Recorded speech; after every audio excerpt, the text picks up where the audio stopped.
खरं तर लाईव्ह येण्यामागं आणि आपल्या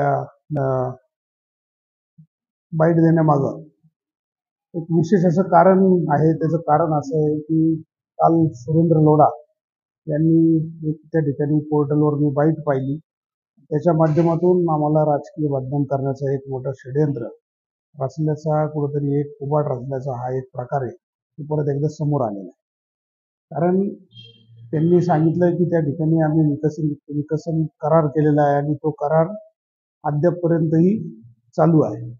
आणि या कराराच्या माध्यमातून वेळोवेळी आमच्या त्यांच्या बैठका झाल्या. जी गोष्टी ठरल्या त्याप्रमाणे ते न वागता त्यांनी आमच्यावर वेगवेगळ्या पद्धतीचा दबाव आणण्याचा प्रयत्न केला. या विकसन करार रद्द करण्याचा प्रयत्न केला. ते त्यांचे काही नातेवाईक यांच्याशी माझ्या कार्यालय असेल, घर असेल, माझे सहकारी बाबासाहेब आकडे असेल, त्यांचे घर असेल, त्या ठिकाणी येऊन बैठका घेतल्या आणि वेगवेगळे त्यांनी आम्हाला त्या ठिकाणी याच्यातून बाहेर निघण्याचे प्रस्ताव वेळोवेळी दिले होते.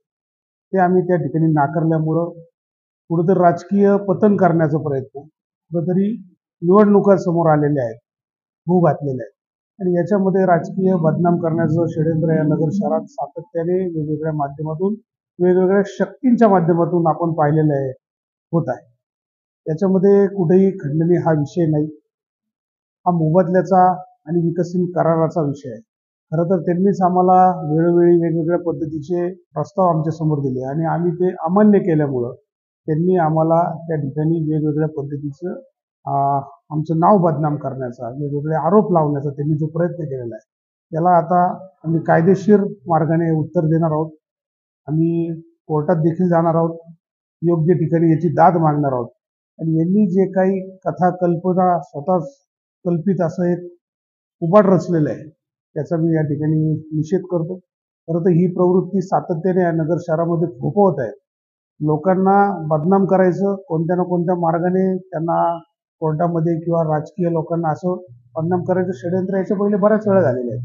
आपण पाहिलं असं भगवानराव भुजंगर जे शिवसेनेचे पहिले महापौर आहेत, त्यांच्यावर बलात्कारासारखा खोटा गुन्हा त्या ठिकाणी अशा जागेच्या व्यवहारातून लावण्यात आला, नाव बदनाम करण्याचा प्रयत्न केला.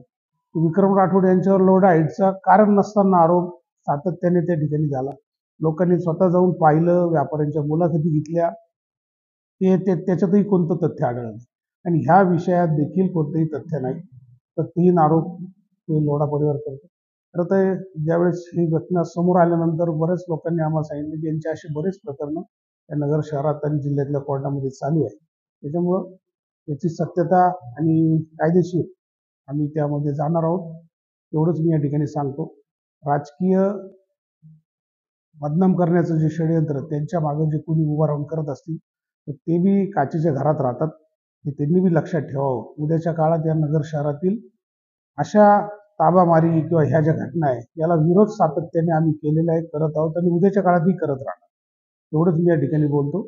एवढं इशारा समजणाऱ्याला समजून घेण्यासारखा आहे की उद्याच्या काळात आम्ही अशा प्रवृत्तीच्या विरुद्ध लढा देत आहोत.